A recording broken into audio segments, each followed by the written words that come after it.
When you are promoted, your screen will flash and say reconnecting to meeting. Please do not leave the meeting. You will be reconnected and you will need to turn on your camera if you have one and your microphone. Speakers should begin their remarks by telling the council their names. Once you are done speaking, you will change back to participant mode and see the screen flash one more time. Each speaker will have 3 minutes to speak. You will see your time flash on the screen when you have 30 seconds left. If Spanish translation is needed, you will be given an additional 3 minutes for your comments to be interpreted.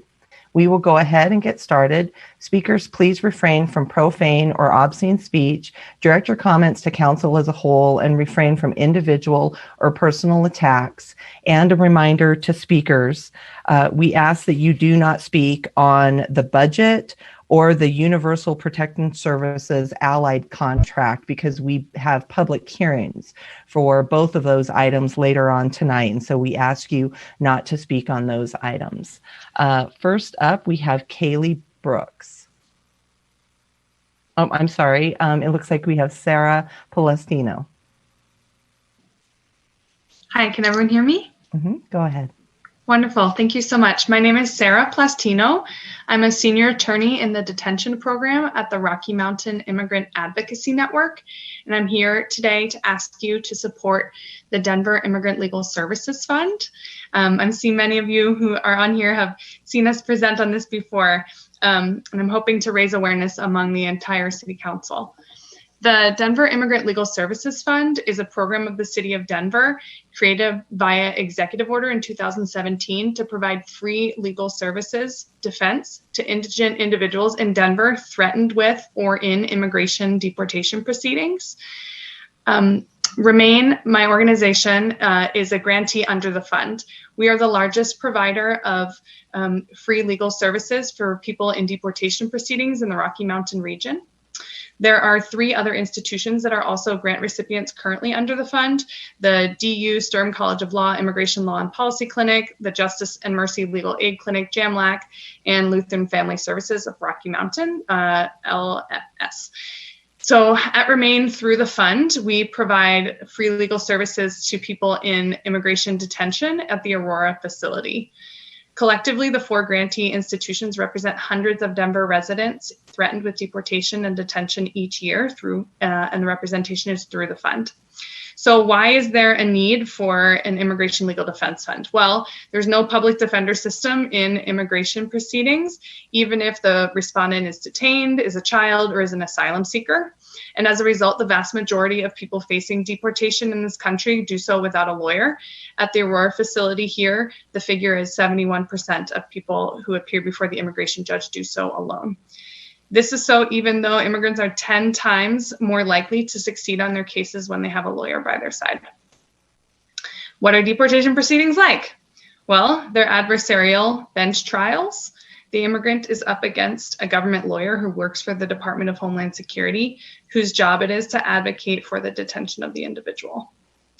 Many immigrants, like our clients here at Remain, are detained while they face their deportation proceedings.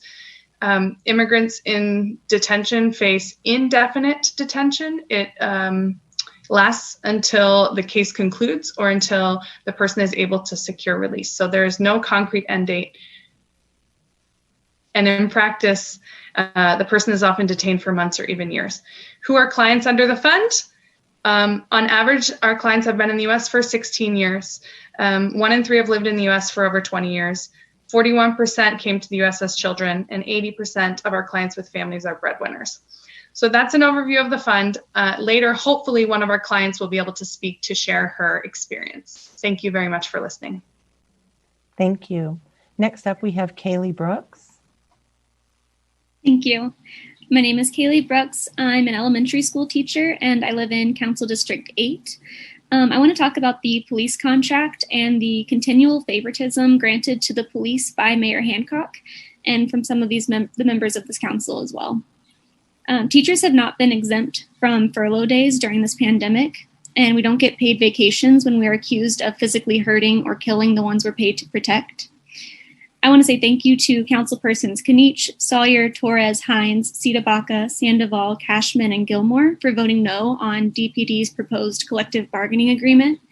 And I hope that through arbitration, we come to an agreement that will completely hold DPD liable for their misuse of force and lack of protecting our citizens. After a spring and summer full of excessive force being used by DPD on peacefully protesting Denver citizens, I know that I am not alone in thinking that there has to be a better way. There have to be alternatives to policing that actually provide public safety.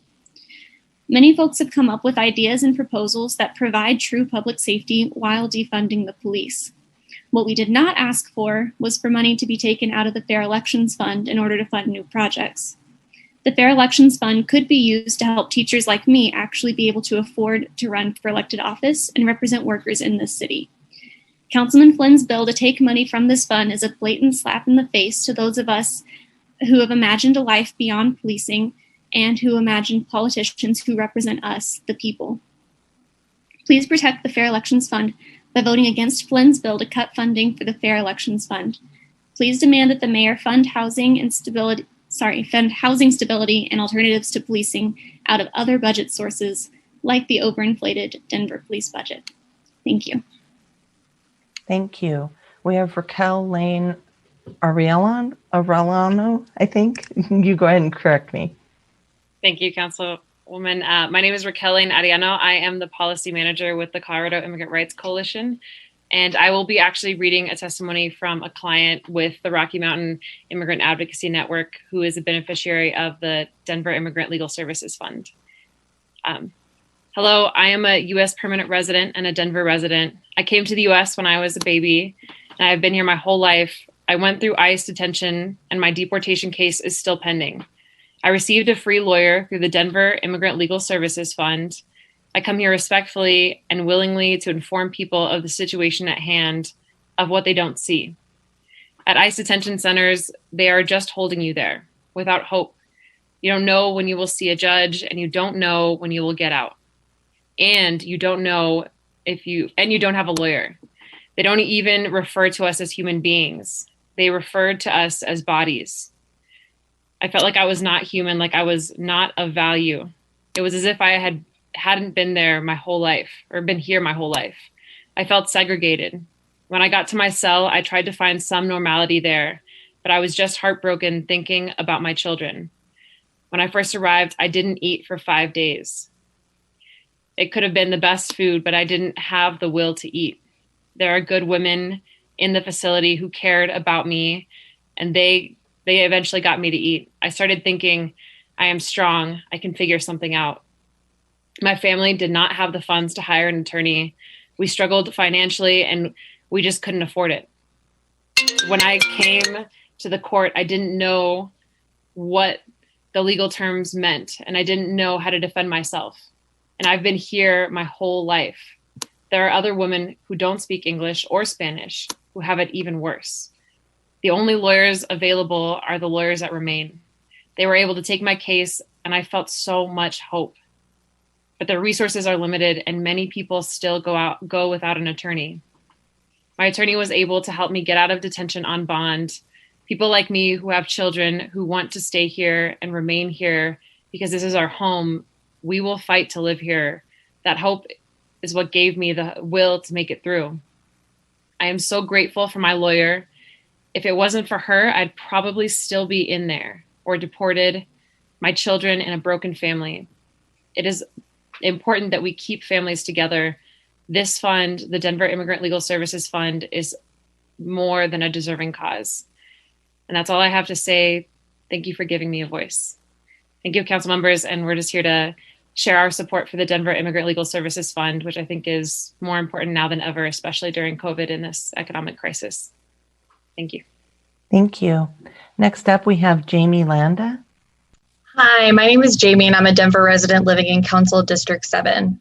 I know we've been asked not to speak about the budget today, but for months, many of us have been showing up to public comment, urging City Council to amend Mayor Hancock's budget, to move funding from the overinflated police department budget to things that actually keep our community safe, like affordable housing, support for unhoused neighbors, and alternatives to policing. But today what I'm here to speak about today is the Fair Elections Fund. It was started in 2018, and it was created with the support of 70% of the people in Denver. The people have spoken and want all people to have the resources they need to run for local office, not just the wealthy few. Councilman Flynn's bill to rate this fund in 2021 rather than using the police budget is unacceptable and frankly corrupt. City council members should not be suspending a fund which could potentially help their challengers unseat them. This is a democracy, and the people of Denver get to decide who represents us, not those who currently hold power in a system that excludes working class people due to the high cost of running a campaign. This is why the Fair Elections Fund was created in the first place. Please don't forget that your job is to serve your constituents, not to rig the system so that you can retain your power and continue to ignore our demands for real public safety and justice. Thank you. Thank you. Next up, we have Soma Mendoza. Thank you very much for this opportunity. My name is Soma Mendoza. I'm an immigration attorney with JAMLAC, the Justice and Mercy Legal Aid Center, and I'm here just to say thank you and to ask for your support with the Denver Immigration Legal Services Fund. Our organization is one of the recipients, and I just quickly want to share the type of clients that we represent. We're helping them with affirmative applications, and we help them with applications with U visas, VAWA petitions, residency applications. We also help with special immigrant juvenile status applications for children. In addition, we're doing a lot of naturalization applications, and I just quickly want to share a story that it really is my privilege to share with you all. I had a young man come into our office that could not afford to pay for an attorney to help him with his naturalization application. He had lost his job due to COVID, and so really wanted to be able to apply, was scared to apply because there were some cases that he had from many, many years ago. So I was able to review his application, and we were able to file it. And surprisingly, even though immigration offices closed down for a few months, his interview came. We were able to go to his interview, and he was actually approved, which is really great. And today at 1:00, he had his swearing in ceremony. And he sent me a message, and he sent me a copy of his naturalization certificate.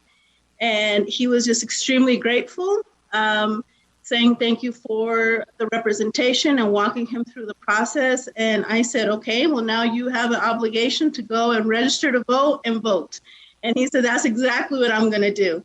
And so it's these kinds of stories that really is my privilege to share with you all, that he allowed me to share this with you. And so it is an amazing fund that is helping change lives all throughout Denver. Thank you. Andrew Block is up next. Hi, good evening. My name is Andrew Block, and I am here to speak about the Fair Elections Fund. It is critical in a democracy not only that voters get to choose the candidate that best represents their beliefs and values, but also that the available candidates actually represent their beliefs and values. Otherwise, there isn't really a choice.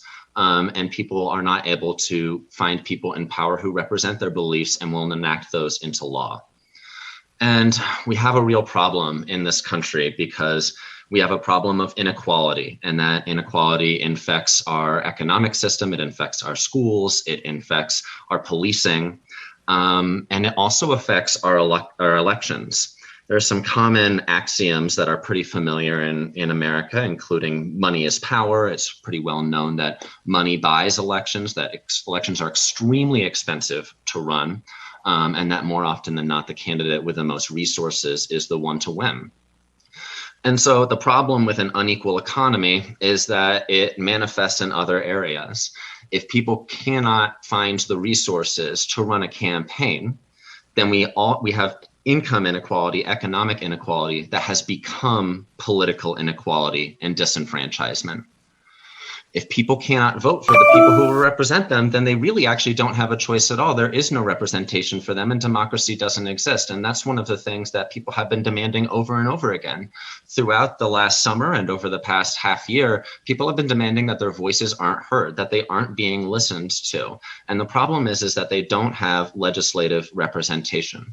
And so it is therefore critical to your job as legislators and critical to our public faith in the institution of elections and democracy that people are able to find candidates who represent them.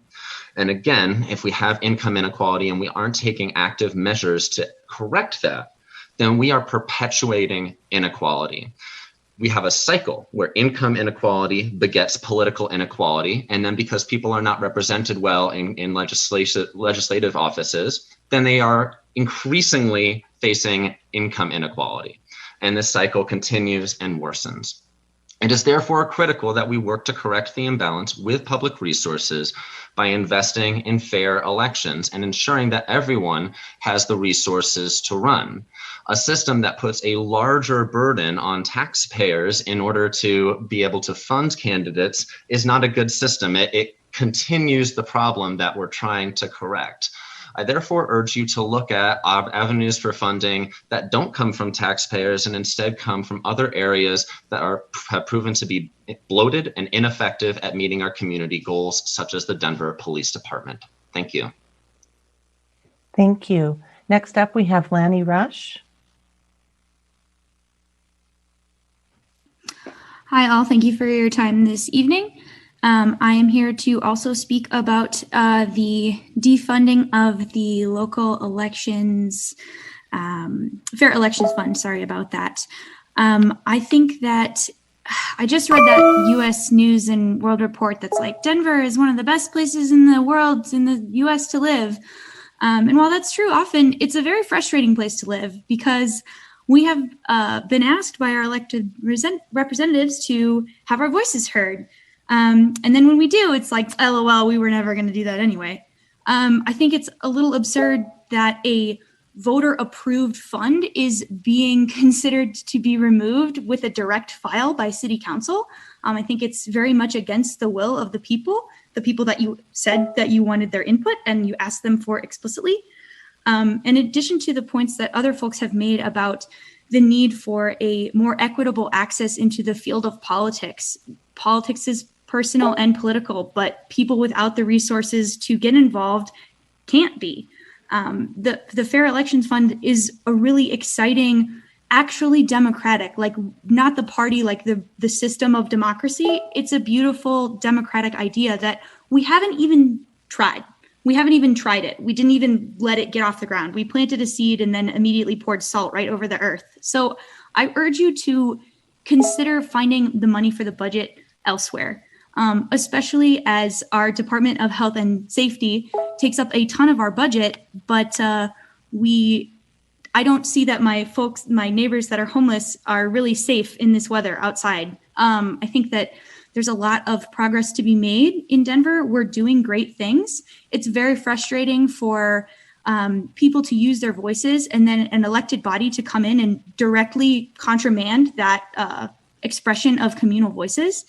So I really hope that you take this public comment, the emails and things that you receive from your constituents to heart as we decide how Denver in 2021 is going to look. Are we going to have fair elections or are we going to have more police brutality?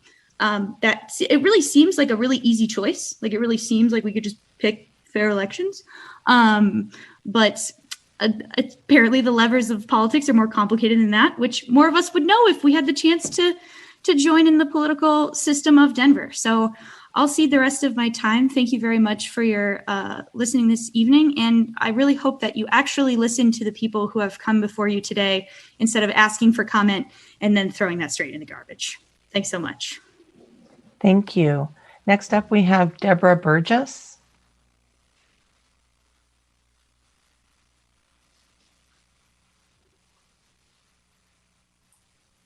Good evening, City Council. My name is Deborah Burgess, and I am an activist from Southwest Denver. I am devastated by the filing of City Council Bill 20-1194 to suspend the Fair Elections Fund in 2021. This is undemocratic, and it strips away opportunities from those who seek to run for public office. If this bill passes, then it's the same as the old adage of quote unquote, the haves versus the have-nots. I am asking City Council to vote no on suspending the Fair Election Fund in 2021. In conclusion, I want to read from a short quote from the book, Every Day is an Election Day, A Woman's Guide to Winning Any Office from the PTA to the White House by author Rebecca Savay. Ms. Savay says this: people don't remember what you did, but they do remember how you made them feel. No matter when, no matter where, and no matter how small the circumstance, the ripples extend far into the distance. Thank you so much. Thank you, Ms. Burgess. Up next, we have Amy Schneider.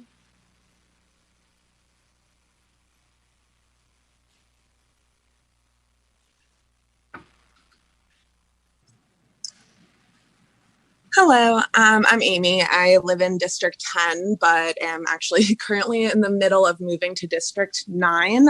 So I'm going to keep this really short because I need to get back to that.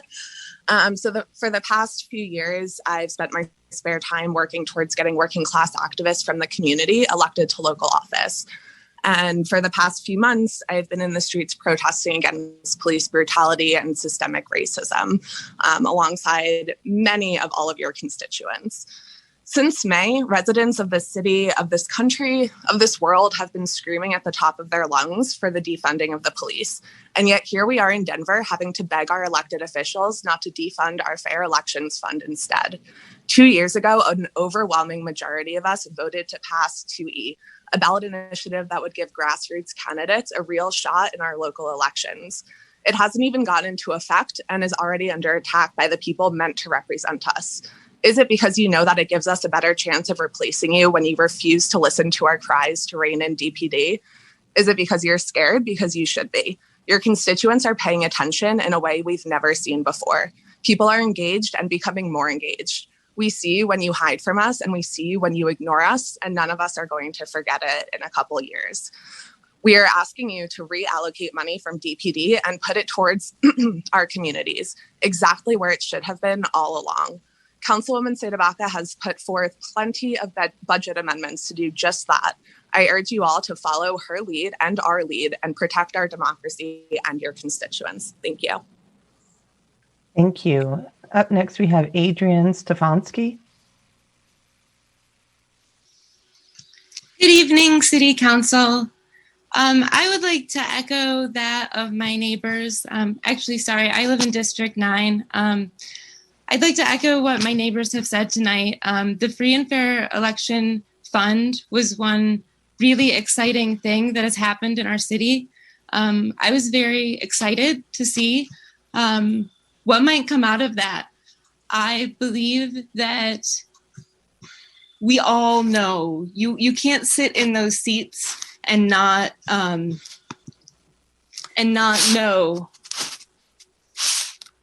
Sorry, I'll join you. You know how much elections cost. You've all run, you've all won. I am the daughter of a small town politician. I was raised knocking on doors for other small town politicians for state campaigns. It is a huge barrier to entry into the political process to raise money. My mother cooked spaghetti meatball dinners with her friends. And at the end of my father's campaign, he gave back every dollar he didn't use on his campaign to the city in a picnic.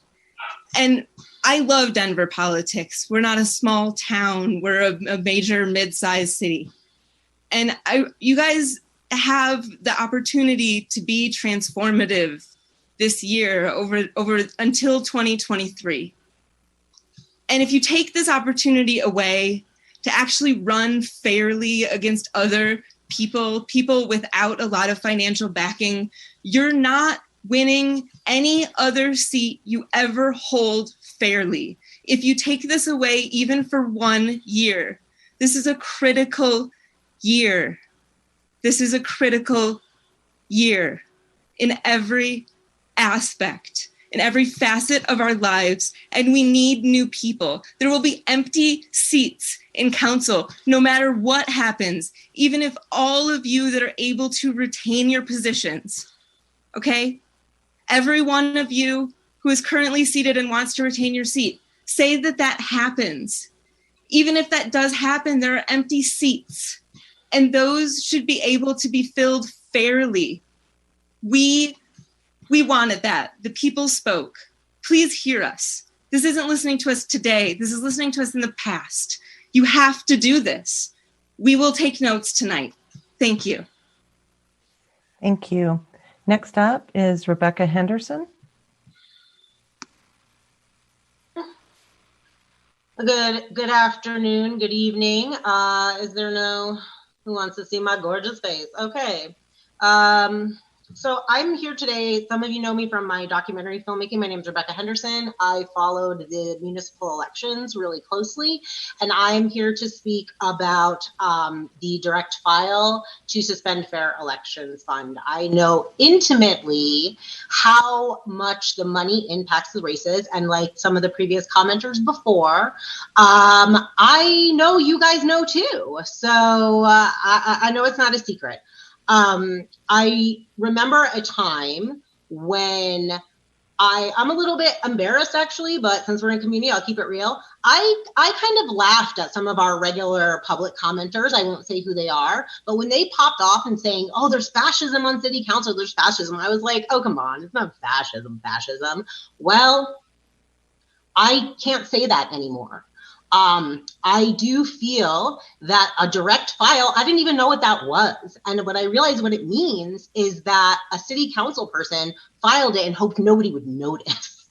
But I noticed, and a lot of other people noticed. And frankly, I do think it is a gross misuse of your power to override the will of the people. Is this a democracy or not? I don't even know anymore. Okay. So grassroots candidates get creamed by the big money. If we'd have had this fund, we wouldn't even have the same mayor that we have right now. So let's just be real about that. And why it couldn't have gone into effect for the 2019 elections, who knows? I think we all know. All right. So you guys, it feels to me like this pushback of trying to get these grassroots candidates has a lot to do with one disruptor on your city council. You don't want more people like Candy C. DeBaca representing the people of the city and the will of the people. And you know that if we don't have these free and fair elections fund and you want to give it to them, it's like, come on, we're not going to see the changes that we want to see. I really believe that almost all of you really care about Denver and do care about our city's residents. And I want you to show me that by voting to not allocate this money anywhere else. And I will yield the rest of my time in case I say something crazy. All right, thank you. All right, thank you. That concludes our general public comment session this evening. And in these times of social change, it's critical that members of Denver City Council have more opportunities to hear from the public and to hear from you at all levels of government. The next general public comment session will be held before the meeting of council on Monday, November 2nd. Sign up begins at 12 noon on Friday, October 31st. Thank you for attending. Your city council looks forward to hearing from you again. We ask that you stay on this meeting, and the regular session of Denver City Council will begin momentarily in about 2 minutes. And remind our colleagues to mute your microphones and stop your videos. Thank you.